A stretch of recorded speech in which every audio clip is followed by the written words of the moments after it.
tiyana badde bamaze okuyitawo ne beesogga empaka ezafufa big league bagenda okubanga bazannyira okutandika ne season ejja wabula olunaku lwabadde wajjo beegatiddwako Mbale Heroes. Mbale Heroes yabadde tunkane Busiro Central omupiira ogwasooka nga Mbale ekyalidde Busiro Central gwaggwago zali 5 ku bwereere ng'eyali ku bugenyi yawangula omupiira ogwo wabula olunaku lwajjo basobola okubanga baddiŋŋanye of course twalabye embeera nga yasobola okubanga etambula eyadominatinga first match yasobola okubanga akomawo ne mu second leg n'abeera nga addamu kyekyo Mbale Heroes ku mundi guno yabadde waka era twamulabyeko ko nga ayita mbazanyi kwabadde Akram Shafiki muzanyi oyo nno muzanyi wa ssaza lya Busiro y'omu ku basinga actually yasinga okulabika obulungi Masaza ga season ewedde mu kaseera kano yasina kubanga manya kiri kitya ku side ya fanda tubeera nga tumulengera ku Busiro oba nedda wabula yabadde Emmanuel Shikanga yasobola okubanga akuba ggoolo yabadde ey'okubiri ekikola omugatte gwa ggoozi zadde musanvu kitegeeza mu kaseera kano tiimu zibbiri okuli Kinda Boys akwoteka ne banaffe abambala Heroes ogenda kubanga obalira mu FUFA Big League okutandika ne season ejja tulina n'omulala ayengeddeawo Kigezi Home Boys agenda kubanga baddiŋŋaane bannaabwe bava side yawe ennaku zino zigenda kubeera 28 Buhinda gyebagenda okubanga atunka nayo tubeerenga nabo tulondako ajja okubanga yeegatta kuba ne basosa okubanga bayitawo yembeera nga bwegeza okubanga etama tegezaako letugenda baana bingi nnyo wano nawali naye katubeerenga akadde akasinga olunaku olwayo tukawa Amasaza ga Buganda gagenda kuggyibwako akawuuwo olunaku lugenda kuba lwankya tugenda kujjanga Saza Busiro bageza okubanga badifendinga ekikopo kino ebyava mu kugezaako kugidifendinga season ewedde twabirabanga Buddu ezannya Busiro kyabalima kyagaana mukozi ali bagenda kujja olunaku lugenda kuba lwankya nga bagulawo bagenda kubanga bagulawo n'essaza lya Mawokota Mawokota sijja kubanga njogerako bingi nnyo kuba nnyina omwogezi waayo olunaku lwaleero ali njagala kutandika ku ssimu eri abalina ebikopo ebiddiira ebingi awo naye mbanga nyinawo ajogerera ndowooza akasooka abeere nga tubuuzaako ebisigadde tujja kubanga tugenda tubimulungula mpolampola kwandiza mu musomo neyanza nnyo mukulu Disani okubeera nga ndi wano eno ate ne nebaza ne management eya Dream TV okubeera nga etuwadde enkizo naddala ffe ababeera eno mipiira gy'amasaza bangi bandibadde bateekawo programs endala naye kasita wasazeewo nti ddala jangu ku mukisa guno kiragira ddala nti ku luno Mawokota egenda kubeera nga erya kikopo 2023 Solomon Mwanja the servant nze mwogezi era wa media wa Mawokota FC mubeere bagumu kyenjogera kyekyo buwanguzi bwereere. Okay, Solomon Mwanja the servant mwogezi w'essaza lya Mawokota omulundi guno nno babadde batambudde akaseera akawerako nga tetukyabalengerako na ku final atusuubye olunaku lw'enkya nga waggula bagenda kubanga batukubira tooki ng'etuukira ddala eri ebijja gye binaggwerako oba oliawo n'ogenda eri knockout stages. Tulinawo omwami mulala avudde ku ssaza lya Mawogola. Mawogola naye sijja mwogerera ebyafaayo abirina mu mpaka z'amasaza naye ndowooza team manager agenda kubanga atugamba bingi n'okusinga ku byenyiza okubanga mmanyi asooka abeere nga atubuuzaako tweyongereyo. Abatulaba nsanyuse nnyo okubeera nti nkyazibwako ssebo ku mpo ya Dream TV. Ekyamazima mbadde sinnaba kukikkiriza nti muli baakabi nnyo naye kaakati kemutuyise ne mugamba nti n'abe Mawogola muggyeko wano tulabe engeri ki gye tudisikasingamu ku nsonga y'omupiira. Okusooka nnyo kwebaza Ssaabasajja Kabaka kubanga omanyi omulamwa gwe tuliko gwakulwanyisa Mukenenya ate abavubuka abasinga abali mu stage ek'omupiira n'abawagizi bali vulnerable ku bulwadde obwo. So omulamwa gw'omwaka guno gwakulaba nti abavubuka gwe mulamwa omukulu abasajja okubeera nti basobola okulwanyisa Mukenenya. Mawogola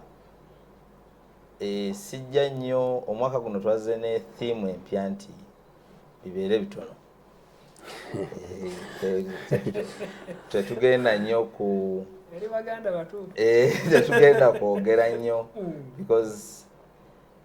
omupiira si mwangu. Sooka ekibinja kye tulimu kirimu abasajja obawulidde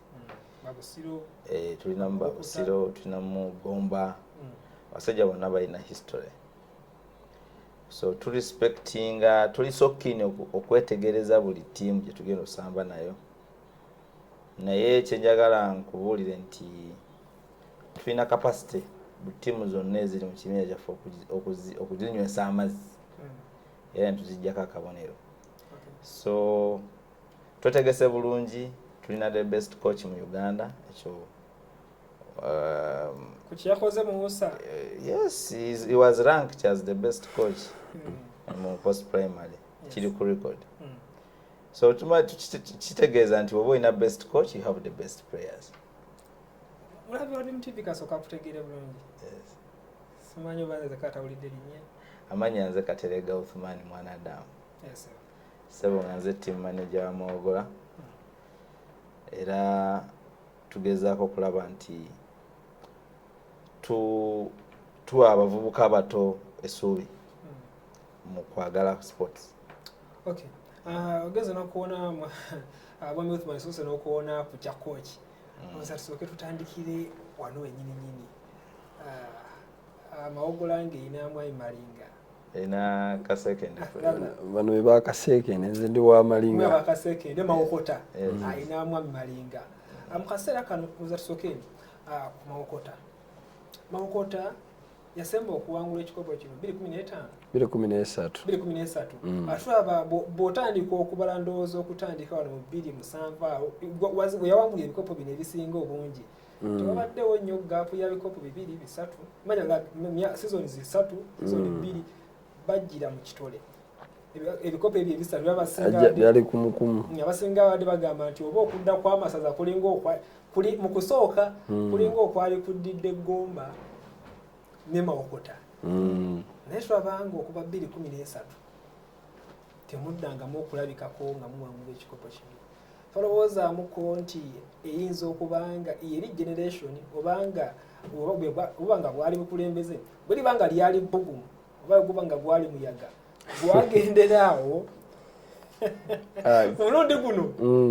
atunuulira Amasaza nga Busiro ogenda kugulawo ne Busiro olunaku lw'enkya atunulidde ku Busiro mukusooka eri mwenna mwakolanga nga bolakinga bwogeza okubanga olankinga muyinza okugwa mu doketi yeemu naye tulabye ku Busiro okuva mu season yali ya 2009 yasooka najja n'akomako mubana musemizi najja n'ayingira ekyokusatu najja Bulemeezi n'amukuba mu 2019 n'amukubira ku final nga tugenda mu covid yawo netuva mu covid najja n'akomawo n'ayingira abasatu abo kati najja nawangula ekikopo kino akulaze consistency ekibadde kimala mu kaseera kano ayinza okubanga yaluzinze omutendesi Simon Peter Mugerwa of course nego yazizaawo yabadde ate ku buddu season ewedde omutendesi Nkirya mu kaseera kano ate kakati yazino sirowooza nti oyinza okubanga lowooza nti yinza okuba weakness biki Mawokota byolowooza nti ku mulundi guno byebigenda okugibbulula oba tulirange ebbugumu nabaddeko naawe ku bulange mu kulonkinga Mawokota yabadde ne vibe yabadde yanjawulo okusinga ku Masaza gonna agabaddewo ekyamazima tututte ebbanga lya myaka kati 10 nga tetuwangula kikopo kitegeeza ki nti abali ku lukiiko abawagizi baffe ne bannamawokota bonna kababeera abatesitesi b'empaka zino bakimanyi nti Mawokota erina ennyonta ey'amaanyi emyaka 10 kintu kinene nnyo tuzze tubeera n'okusomozebwa okwenjawulo lwaki bali tetutwala Masaza oluusi kibadde nnyo mu management yaffe nti management siginenye yaliwo naye bambi babeeranga political nti walabanga Honorable Lubyayi yali politician kati musajja atungaze okusavinga naye nga waliwo akiraba mu mbeera eyaki eya politics nti ono bw'aba talina kibiina kino ow'ekibiina ekirala tamuwa ssente ne tujja ne tubeera ne Honorable Yusufu Nsibambi ne tubeera ne Honorable Nakawuki kwegamba ba team managers abo babadde mu politics of which omuntu atamuwagira ayinza okiraba mu mbeera endala but this time round omuntu gwe tuyina Council Dennis Bugaya ekyamazima is not political ali nutyo akola business ze ng'omuntu musajja mulimi ate mulunzi kakati omusajja ng'oyo tewali party gyagwamu tewali political affiliation yonna gyalina ate ategeera ekintu engeri gyali omulimi ate omulunzi ekintu kyasinga okutegeera it is the welfare of the players kakati omuntu ategeera endya n'ensula ey'abasambi ekyamazima vibe teyinza kubeera ng'ebulawo ate emitima gy'abawagizi twagikomezaawo era ne bw'otambula kati ssaawa ya leero n'ogenda e Mawokota okutandikira wonna mu mpambire engoma seeyeya baagijje bamaze oggiwawula ssaawa yakubeera nga bapushinga kintu vibe ebiri buli wamu abaana balabika bulungi. I think at the moment we are the smartest team not only in the dressing naye ne ku mupiira coach waffe Richard Malinga everybody can prove to you teri amusinga kutendeka akawuuwo era ne Katikkiro ow'ekitiibwa bwe yabadde ayogera yagambye twagala Amasaza gasaamu omupiira ogw'akawuuwo ng'ogw'abannamawokota. He did not make any mistake era nkukakasa ku lw'ebbugumu eryo lituwa ekifaananyi nti omupiira gwe mugenda okulaba olunaku lw'enkya nga tukuba Busiro golo 3 ku bwereere tugenda kubeera nga ate gutuwa ekifaananyi eky'ekikopo ekya 2023. Tewali mutawaana. Richard Malinga season tezibadde 3 ez'omudimu. Tubadde naye season 3. Season 3 kuva kwewedde 2022. 2021. Yes. Tobaddeko ku final. Sisobodde kutuukayo. Okukkiriza ng'olina kuwa amaanyi nnyo oba tonatuukako ku final. Mulundi guno Malinga yakyusa nnyo ekyamaanyi. Akapiira alina kye yasobodde okukyusamu gwe kyolowooza nti ekigenda omute kubanga akazannyo yes kawoowo naye ate akawoowo akatawangula. Ffe Malinga watuusizza Mawokota ne mu mbeera gy'abadde akoleramu mu sizoni esatu ey'okubeera ng'ensimbi zaali ntono ey'okubeera ng'endabirira yali ntono n'ebigendererwa bigenda bikka eby'omuntu azze okuwangula ekikopo naye this time round buli kye yeetaaga ekikozesebwa ensimbi moraalo obuwagizi okumusuusuuta n'okumwagala n'abawagizi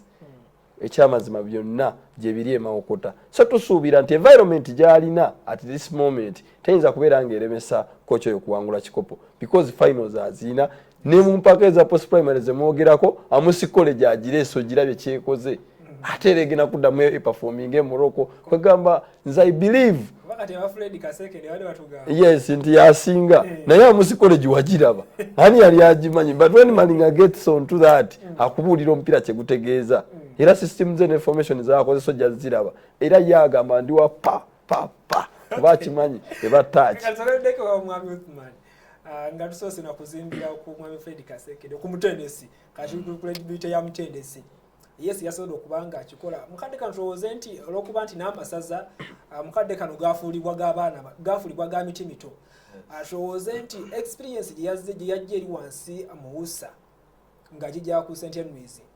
ayinza okuleeta ekintu kyekimu tubeere nga tukirabirako emipiira gino egy'amasaza ga Buganda bango kyenkana galinga agaliko bannyinigo tulabanga ba Simon Peter wali wangulire eno ng'omumyuka najjako mu Busiro n'abeera nga ali wangulire ng'omutendesi namba kati bamugambye buddu jangu okomewo ate yabadde ye najjeeno atuwoze nti kwedibiite ye ayinza okuba nga agikwata n'agiteeka mu masaza n'abaako kyateekawo mpozi kyenjagala ffenna tukkaanyeeko nti mupiira gwafuuka Mpulidde Muganda nga kyogera bulungi omupiira gwetaagamu facilitation. Yes. Era bw'ogenda ne weetegereza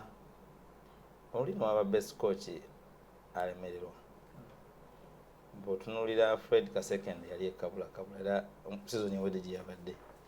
talina kye yakoze kiri awo. Njagala tukkiriziganye nti football kati w'emyaka gino olina okuba nga abaana ba welfare entuufu. Olina okuba nti waliwo motivation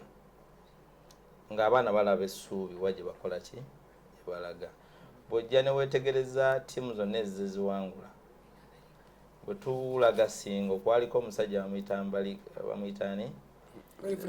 yayitekangamu sente so njagala kuwa brief so that tufuna discussion eri fair. Yes. Bw'ojja ne weetegereza Buddu era olaba vibe gye bateekamu Buddu bateekamu sente. Nze nabalaba e Mawogola bajja season ewedde nga basukka 1000. Kati I think discussion yaffe enkulu tulina kusooka kulaga abantu Basabasajja Kabaka nti guno omupiira gwetaaga vibe. Bw'obeera we Mawokota ddala ng'olya oyagaliza Mawokota ebituufu oba oli munnamawogola sooka okkirize omanye nti omupiira gwe agenda okuguyambako owangula ekikopo. Batuteeka nnyo mpulidde omusajja asuusuuta mukwano gwange is my land friend Council Dennis. Very good friend of mine. ekyamazima yataddemu era akyateekamu kiri kitya banamulabye jjo vibe ebyo sebe walabye jje Mengo nga walaba abaana bambaddewo obusuuti wadde engato zaabuzeemu engato twaziguze ssebo era ogenda ziraba twaziguze ssebo engato buli amabagayo wanababulire tebukwata wansi ku naye ogenda kulaba buli omu engato gyagenda okwambala ekya mu maaso ga Ssaabasajja ojja kusangulawo byoyogera eyo naye kye balyagala okulaga ebyo byonna bewalabe nalabe zi backdrop is money. It's money spent. You team tosobola gireeta gibeezaawo ino giriiso ino gikola kiso ekyo nkya appreciating singo kye yakoze era gwe mulanga gwenkuba because sports olwaleero twagala kutegeka ddina nga bannamawogola abali mu Kampala naye ogumu ku mulamwa wali nti gwoli Kampala oyaga era obeera eno gamba affe ttiimu eyaffe ya terina kyekola gugiyambye utya so bafaida nakazibe bannamawogola banina Rozi bani we are inviting them to one place at Hotel Africa bagaye you guys mutunule one abaana bali mu nkambi tebalina gye balya mumuli wano Muganda ndiwe Mawogola what does it mean to liwe Mawogola so nkyebaliza nze mbadde team manager emyaka 2 olwo Mawogola we bagijjamu n'amawulire negalanga nti Mawogola teriiko ku mwaka guno tegenda kwapira nenyambala esuuti yange nengenda nesanga Sejjengo Sejjengo nangamba okubakkiriza nti mu facilitating meeting nenkwata akakade nekakuba ku mmeeza nembagamba so kyengezaako okulaga nti walina okubaayo omuntu afubutukayo n'agamba you know what tiimu tugibeerewo gatofuddeeyo watya kusha okuyiyiza tiimu zino amakuba ag'enjawulo ewava akasimbi kuba ebiseera ebisinga tubirabye ng'abantu buli abasinga ebiseera ebisinga okujja mu kupasitatinga tiimu zino babeera balina ebifo by'okulembeza ebeegwanyiza tulaba nga lutuuka wali ate entalo ne zifuuka entalo kakati bonna ate ne bajjayo amaanyi kyoba otunuulira kyoba omanya nti buli kintu kyonna ekinaakulaakulana kibaako n'omuntu alina vision kati oba gwe tokiyita kweyagaliza eba vision ya muntu najja n'agamba nti kampitire wano kati yo tiimu eba efunamu era ziperforminga by the way olaba Honorable Ponce obuga kye yakola Busiro yalina vision ye era Busiro neewangula ekikopo that's what everyone wants kati nze sifaayo nnyo council dance bugayo kujja enkya n'agamba kakati ye manager we Mawogola no nesimbye we Mawokota oba Mr. Katerego kera kumacha n'agamba nesimba we Mawogola okay yeah it is we have invested in sports naye njagala kujjawo kya politics nti yesu omuntu bwajja so long as ayambye ba youth ne bafuna vibe tunula kyatadde totunuulira kyayagala ndabyeko politics omukulu akyogeddeko nti waliwo politics ayonoona emipiira tukirina Mawogola nti abantu abamu ogenda nalaba nti omulimu wa tiimu ye Honorable Shats Kuteesa naye ateekamu because mu myaka 3 bw'omubala emyaka 3 ze gyembaddeko ku tiimu olina Honorable Shats Kuteesa atale miliyoni nga 40 just kuyamba buki nga gwagamba nti lwaki tiimu eri political n'50 zikola ki toziwa just tulina bawa bwe magezi nti naye oba Honorable mulala leeta teekawo naawo 5 tubalansinga eryato tiimu tugikole ki tugiyambe so njagadde kuzaayo ku kyabatendesi nti omutendesi asobola okuperforminga so saagala kugamba nti kasekende will perform nga simu facilitating so tiimu zirina okwetereeza omutendesi n'asula bulungi n'aba ne training materials entuufu that's the only way how any good era terrorist of okuwangula si kasekende yekase no father nga head teacher ateekamu okay manya tusooke tubeere nga tuwumulamu kati nnyo dakiika ejja kuba ng'emu akwemu kitundu atubeere nga tukomawo n'ensonga z'amasaza ga Buganda kati ekintu ekyo oluusi kireetera embeera y'amasaza obutafuna vibe mu nsonga y'ebyensimbi of which singa batuwa abazanyi bano nga tusobola okuwangala nabo mu contract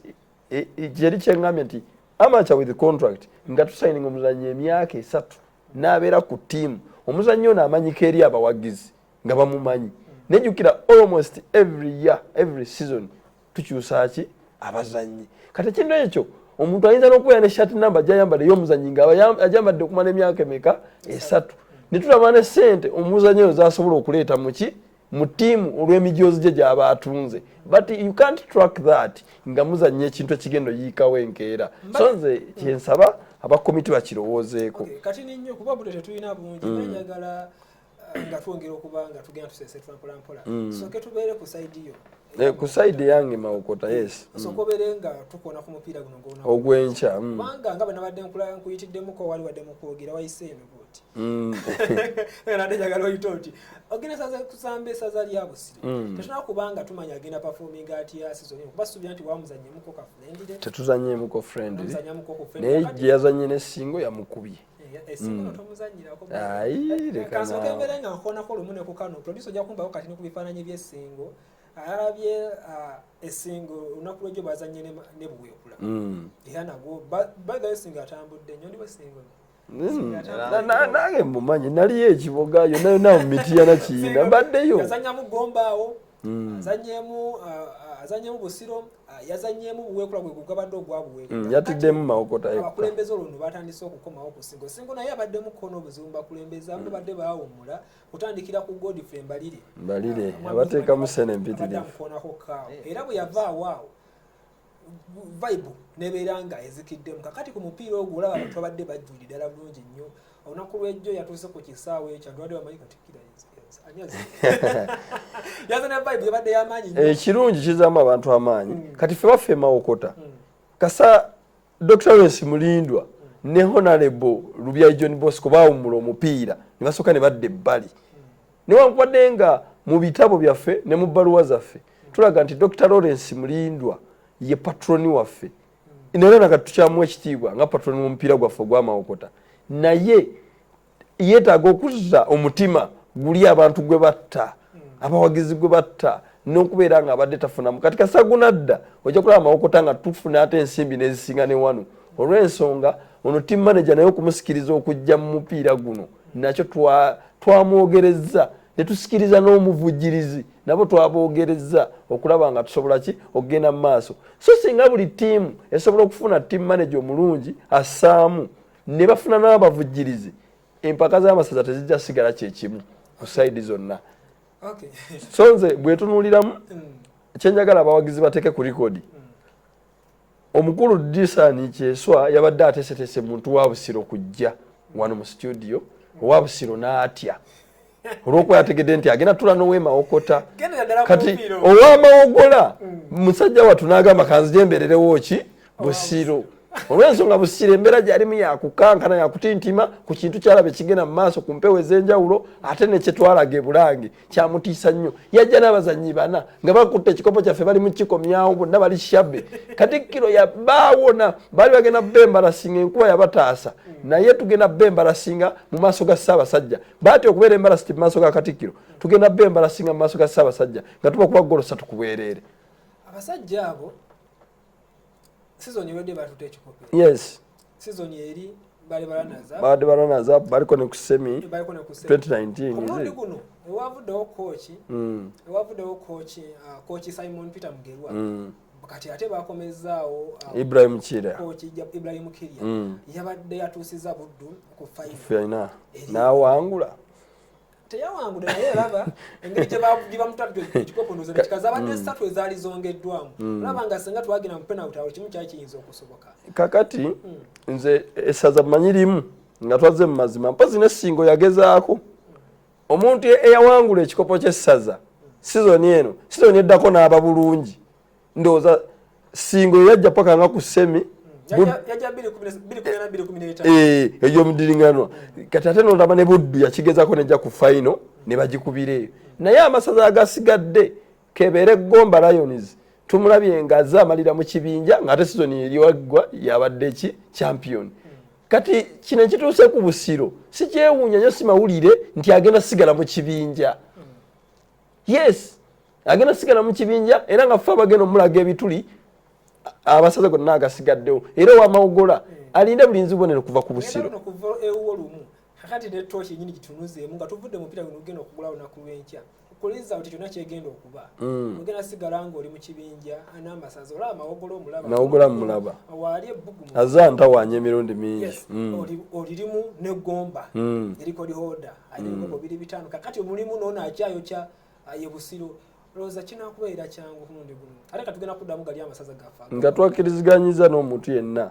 ekibinja kya Muganzirwazza ye group of death nze bwe mbanga olwaleero nina ggomba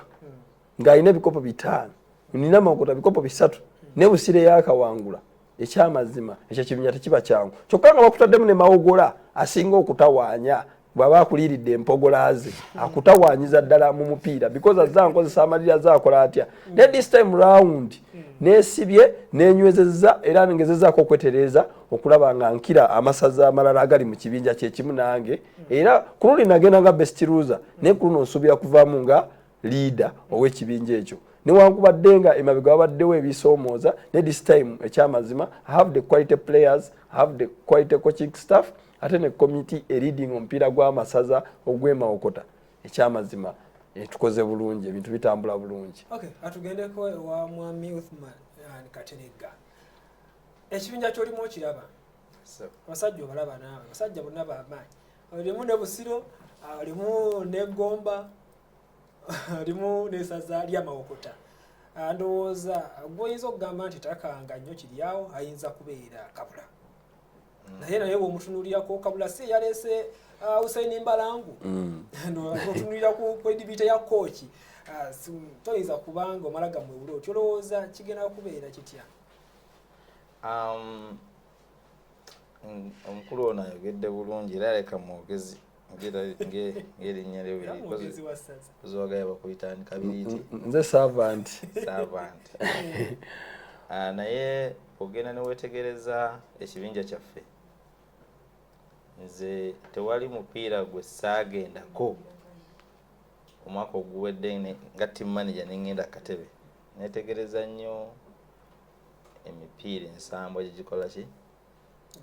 gisambwamu ne barefree enkola gye bakolamu emipiira ne organization committee gwe managing football ndimwegendereza nnyo ku nkola yaffe eya mupiira kati gwe tusamba myaka gino bwe tuba twogera after covid nga twogera kye bayita football ebintu byanjawulo kuba tomanyi nti Busiro esobola okutwala ekikopo mazima kitegeera after covid waliwo disorganization nyingi abantu betwali tumanyi abasama omupiira sibe bakola ki kati gowaana singo neera singo bagiwuttula so kyetuba tukkiriza ffenna nti buli tiimu gyogenda okulaba nga ozzo gisamba erina amaanyi gaayo there is a level tulina level gye tuliko nga we are almost on the same level eyo politics gwe muliko simanyi bano balina ebikopo 5 ebyakoma I mean kibanga kwogera Chelsea mu Premier League nti Chelsea amaanyi so njagala tukkaanye nti don't underestimate Mawogola naye nga era bwe nakugambye nti sigenda kuwa nnyo kubanga ffe theme yaffe tugenda kukuba mipiira gyaffe tusirike coach bwatu bwe yansabye nti gusooka obaleke beewaane twabbira ku kyama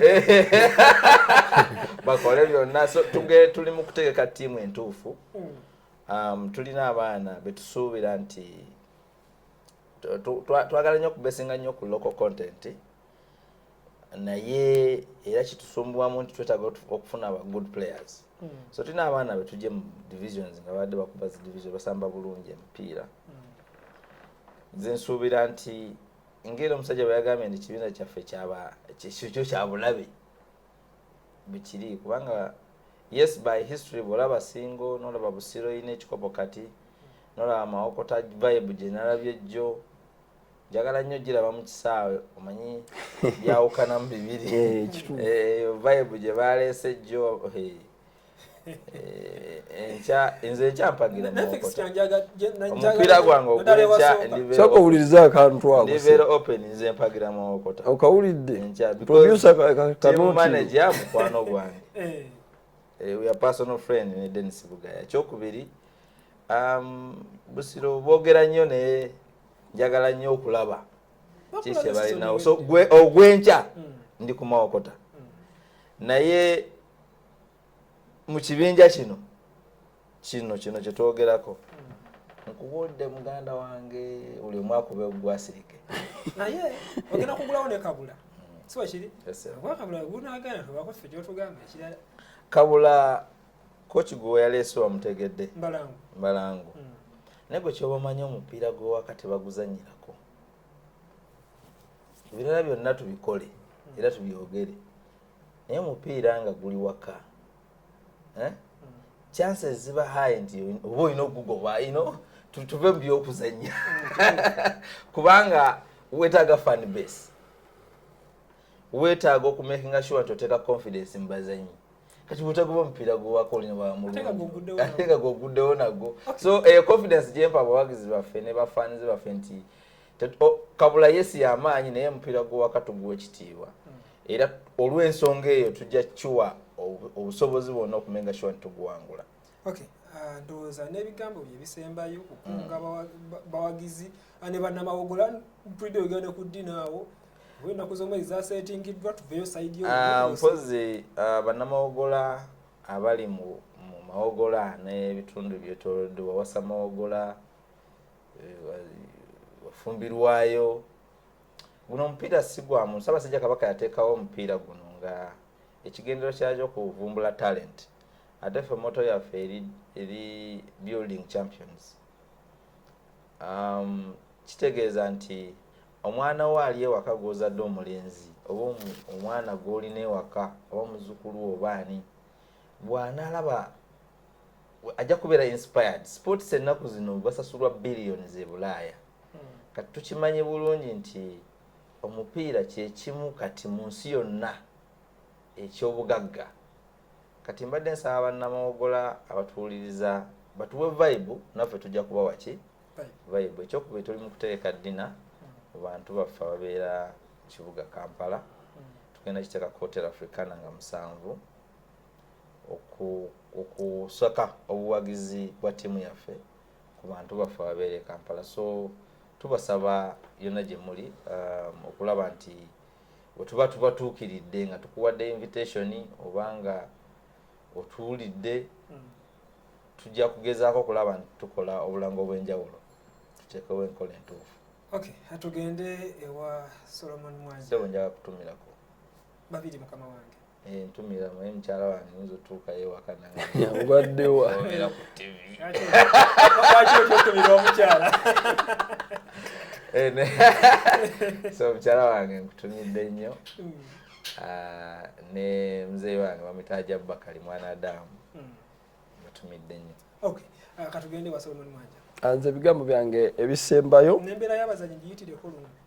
embeera y'abasambi leero nga bwe nkutegeezezza ssaawa 8 zigenza okukoonako nga abaana bali wali eri eka bojja ku kisaawe nga basobola okufiiringa kwaki ekisaawe ekifaanaganamu mu mbeera y'emu nga ne Wankulukuku ate bwe banaavaayo bakomewo mu kisulo bwe baasuze kyesigenda kwatuukiriza mannya olw'ensonga z'ebyokwerinda naye enkya bayisaawa emu kitundu tujja kuba nga tumaze okubeera nga tweteekateeka ate okwolekera olugendo olutwala Wankulukuku nga komiti kye twakoze buli ggombolola lya Ssaabasajja twataddewo fuso emu ya bwereere kusomba abawagizi gwe teeka mutwalo gwo mu nsawo buukira fuso ekisigadde kitulekere kamunye nnyingi eziri awo so n'olwekyo nkowoola abantu b'e Muduuma abantu b'e Kiringente abantu ba Mpigi Town Council nkowoola abantu b'e Kammengo abantu b'e Buwama abantu mwena abali eka ya Bwenkozi abali Essennyonde eyo ku mwalo mwena abali eyo tubeetaaga Kayanja mujje mubeerenga muwa omutanda amanyi bannaye tuludde okulaba ku Kabaka era nze njagala okubeera nga ntumirako munnanga assistant wange w'amawulire bamuyita Asuman Mata oyo olaba social media ng'ekyankala yaba agikuttemu era bwe mba siri wano yaba atambuza amawulire mwebale nnyo okutuwa mukisa guno sigadde nze Solomon Mwanja the servant munamawokota okota noyanziza nnyo bakaba bange bali kubanga bujja ku TV tukoona ku nsonga ezo ez'amasaza ga Buganda himbisibwe Roni Wentebe muwagizi wase ne badagala kwogera ku nsonga zaase naye abazanyi tujja kubogerako olunaku lujja kuba lwa Monday ne bayizalwa baddabuuza bayisi atuuseewa byonna bijja kubeera bya Mande Katula Busulwa Lawrence Mawokota oyo Sewanje oyo mutumidde nnyo. Okay, yensonga nga bwetambudde ekkiriza obudde butukute tujja kuba tuddamu olunaku lujja kuba lwa Mande Zedisani Kyeswa zeri munasingo zesogedde wekopo tulina ebiri ate wano ndowooza tusinga kayina kibuga kyetaaga obeera bulungi mwera